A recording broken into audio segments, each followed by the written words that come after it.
क्या कह रहे हैं सर, हम समझना ये चाहते हैं कि क्या प्रोटोकॉल के हिसाब से या नियम के हिसाब से, संविधान के रूल के हिसाब से ये जरूरी है कि प्रधानमंत्री जी के उस कार्यक्रम में एलओपी का रहना अनिवार्य है, नंबर एक। या भाई चूंकि पहले भी लोग रहते रहे होंगे तो परंपरा के हिसाब से बहुत सारी चीजें ऐसी हैं जो परंपरा के हिसाब से रहती हैं, और क्या तो उसमें आवश्यक है कि नहीं, एक तो हम आपसे ये समझ लें। दूसरा कि राहुल गांधी के लिए जो ये बात कही जा रही है कि वो क्यों नहीं गए, तो क्या वास्तव में जिस हिसाब से आज सवाल उठाए जा रहे हैं वैसे में राहुल गांधी को जाना चाहिए था? पब्लिक इंडिया के इस मंच से मैं राहुल गांधी को बधाई देना चाहूंगा कि उस प्रधानमंत्री के संबोधन को सुनने से उन्होंने इनकार किया। थोड़ा सा सर, थोड़ा सा फ्रेम सेट करिएगा, क्या कह रहा है सर, थोड़ा सा फ्रेम सेट करिएगा, फेस कट रहा है। हाँ अब ठीक है सर। पब्लिक इंडिया के इस मंच से मैं नेता प्रतिपक्ष राहुल गांधी को बधाई देना चाहूंगा, जिन्होंने उस प्रधानमंत्री को सुनने से इनकार किया जिसका मेंबर ऑफ पार्लियामेंट लोकसभा का चुनाव ही अवैध था। और इसको राहुल गांधी ने बखूबी साबित किया है, जिसको इस देश के 20 करोड़ लोगों ने, करीब करीब 20 करोड़ लोगों ने देखा। सच्चाई है कि बनारस से कांग्रेस प्रत्याशी, इंडिया गठबंधन के प्रत्याशी और सपा समर्थित प्रत्याशी जो अजय राय जी थे, वो चुनाव जीते थे। वो चुनाव जीत रहे थे, सारी मीडिया जान रही थी, शुरू के कई घंटे उनको दिखाया भी जा रहा था। और अचानक के उलट फेर में जब सारी शक्तियां इनकी लग गई, जब अफसर लग गए, डिस्ट्रिक्ट इलेक्शन अफसर लग गए, जब पुलिस लग गई, जब पैसा लग गया, जब अपराधी लग गए, माफिया लग गए, तब ये कुछ जहां 10 लाख वोटों की घोषणा हुई थी वहां ये लज्जाजनक ढंग से ये इनको जिताया गया। तो राहुल गांधी ने साबित किया कि he is not the genuine validly elected member of Lok Sabha. और ये तो उनका अनुराग ठाकुर भी बोल रहा है कि भाई इसमें वो कांग्रेसियों का बता बता के बोल रहा है, तो धांधली तो ये मान ही रहे हैं। दूसरी बात यह है कि राहुल गांधी अकेले प्रतिपक्ष के नेता हैं। जब वो भाजपा पर हमला करते हैं तो भाजपा के पहले संघ का नाम लेते हैं। ओम सैनी जी बहुत वरिष्ठ हैं, वो मेरी बात से सहमत व्यक्त करेंगे। संघ का नाम लिए बगैर भाजपा पर वो कोई हमला नहीं करते, क्योंकि वो एक वैचारिक लड़ाई लड़ रहे हैं, वो एक मुद्दे की लड़ाई लड़ रहे हैं। भाजपा के सोच का जो वो है, मातृ स्थल है, जो उसका गोमुख है, वहां पर अटैक कर रहे हैं। और प्रधानमंत्री जी लाल किले के प्राचीर से एक ऐसे संगठन की तारीफ में पुल बांध रहे हैं, कसीदे कर रहे हैं, जो 1925 में जब आजादी के आंदोलन की लड़ाई की लहरें जो है वो आसमान छू रही थी 1925 में, तब यह जन्म लिया था। और इसका काम था आजादी के दीवानों के खिलाफ, स्वतंत्रता आंदोलन के सेनानियों के खिलाफ अंग्रेजों की मदद करना। इनका काम था किसी भी तरह से ये जो लड़ाई चल रही है वो कमजोर है। सन 42 में श्यामा प्रसाद मुखर्जी ने वहां वायसराय को चिट्ठी लिखी थी कि इस आंदोलन को कुचलना राष्ट्रीय हित में है। देश विभाजन का जो प्रस्ताव पारित किए थे मुस्लिम लीग के लोग, प्रस्ताव पारित होने के बाद श्यामा प्रसाद मुखर्जी बंगाल में उनकी सरकार में शामिल हुए थे। तो गद्दारों को महिमा मंडित किया जा रहा है।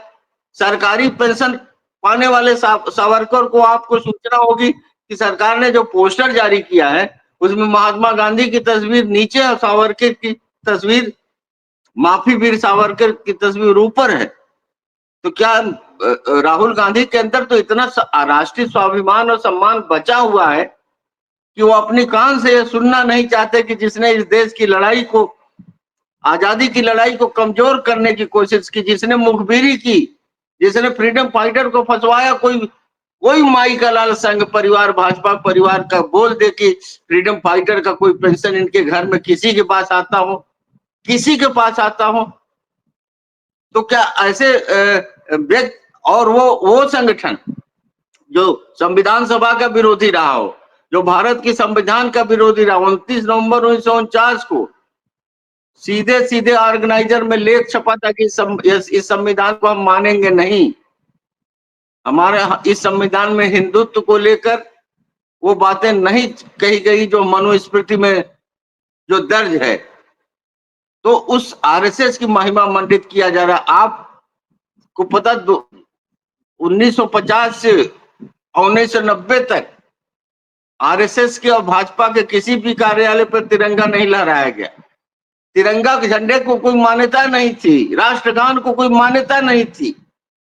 और प्रधानमंत्री निराशा और हताशा में डूबा हुआ प्रधानमंत्री देश को बताने में असफल था कि उसकी उपलब्धियां क्या है। वो कभी ट्रंप की तरफ इशारा कर रहा, कभी जनरल मुनीर की तरफ इशारा कर रहा। 1 घंटा 3 मिनट तक उसने आधे लोग सो रहे थे उसके भाषण के दौरान। तो मैं तो कहूंगा कि राष्ट्रीय स्वाभिमान की रक्षा किया है राहुल गांधी ने। और राहुल गांधी का ये कितना सम्मान करते हैं। पिछली बार सारे लोग जो हमारे सामने हमारे वरिष्ठ बैठे हैं, सबको याद होगा कि नेता प्रतिपक्ष को किस नंबर की लाइन में लाल किले में बैठाया गया था और कहां उनको कुर्सी दी गई थी।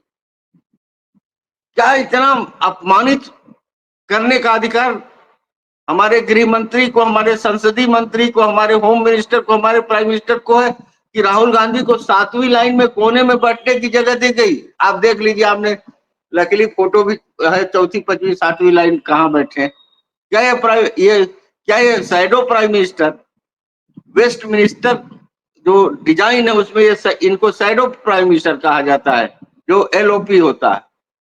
इतना अपमान जो है, अपमानित करने वाले नरेंद्र मोदी को का भाषण ये सुनने जाएं। इतनी बोरिंग भाषण के लोगों ने इस बार देश में टीवी बंद कर दिया। कोई 15 मिनट पे बंद किया, कोई 30 मिनट पे बंद किया। ये झेला रहा है, इसको झेलना मुश्किल हो रहा है।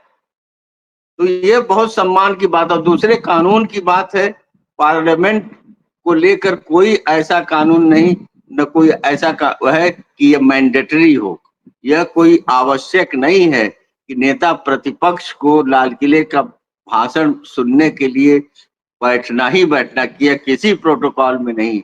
न कोई इस तरह का आवंटन होता है कि विपक्ष के लिए कोई गैलरी यहाँ बनाई जाती है और सत्ता के लिए और सेना के लिए और सर्विसेज के लिए। नेशनल फ्लैग कोड बना है। नेशनल फ्लैग कोड में कुछ जिंदल वाले सुप्रीम कोर्ट के केस के बाद उसको रिलैक्स भी किया कि कोई भी व्यक्ति अपने घर पर नेशनल फ्लैग लगा सकता है। राहुल गांधी को जो जरूरी था वो ये था कि 15 अगस्त को वो झंडे को सलामी दें। 15 अगस्त को झंडारोहण हो रहा है तो उसमें शामिल हो, उनको झंडारोहण के लिए बुलाया है तो झंडारोहण करें और 52 सेकंड में जो नियम है राष्ट्रगान गाएं और ध्वज को प्रणाम करें, उस झंडे को सलाम करें। और राहुल गांधी ने बखूबी किया। जब हमारे प्रधानमंत्री रेन कोट पहने हुए था, उसको सुनने वाले रेन कोट पहने हुए थे, तो बारिश में भीगते हुए अपना कुर्ते पैजामे में राहुल गांधी ध्वजारोहण कर रहे थे और राष्ट्रगान गा रहे थे। राहुल गांधी को सलाम किया जाना चाहिए कि वो बिना कोई प्राकृतिक आपदा से बचने की तैयारी किए, वृष्टि और ओलावृष्टि से बचाव का कोई उपाय किए, वो खुले आसमान के नीचे उन्होंने तिरंगे को सलाम किया और राष्ट्रगान गाया। ये बहुत बहुत बधाई के पात्र है जो राष्ट्रीय स्वाभिमान के मानदंडों को ऊंचा करने वाला हमारा नेता प्रतिपक्ष है, जो अभी बिहार में वो यात्रा करने जा रहा है जो बिहार में चंपारण में महात्मा गांधी ने किया था या बेलछी में श्रीमती इंदिरा गांधी ने किया था। और इन्होंने किया क्या? ये तो आजादी की लड़ाई में गए नहीं जेल, और एक इमरजेंसी का बहुत चर्चा करते हैं। इमरजेंसी में जेल गए थे, सही बात है, लेकिन कोई भूल सकता है हिंदुस्तान का पढ़ा लिखा आदमी कि इन्होंने इंदिरा गांधी को पत्र लिखकर सबने माफी मांगी थी। 20 पॉइंट प्रोग्राम, 4 पॉइंट प्रोग्राम का समर्थन किया था। चिट्ठी लिखकर देवरस जी ने माफी मांगी थी और माफी मांग के ये लोग छूटे थे।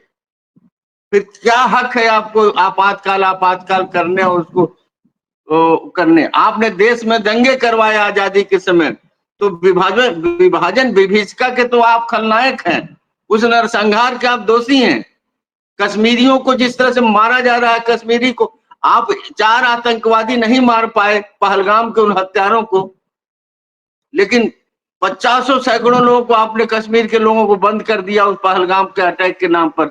11 उन लोगों के घर गिरा दिए जो मिलिटेंट होंगे या रहे होंगे और अपने घर में बरसों से नहीं आए। उनके बूढ़े माँ बाप, उनके छोटे भाई बहन रहते हैं। बिना किसी नोटिस से आप बिल्कुल डायनामाइट से उनका घर उड़ा दिया। इस तरह के लेकिन ऐसा निशंस कार्रवाई आप चार वो नहीं खोज पाए।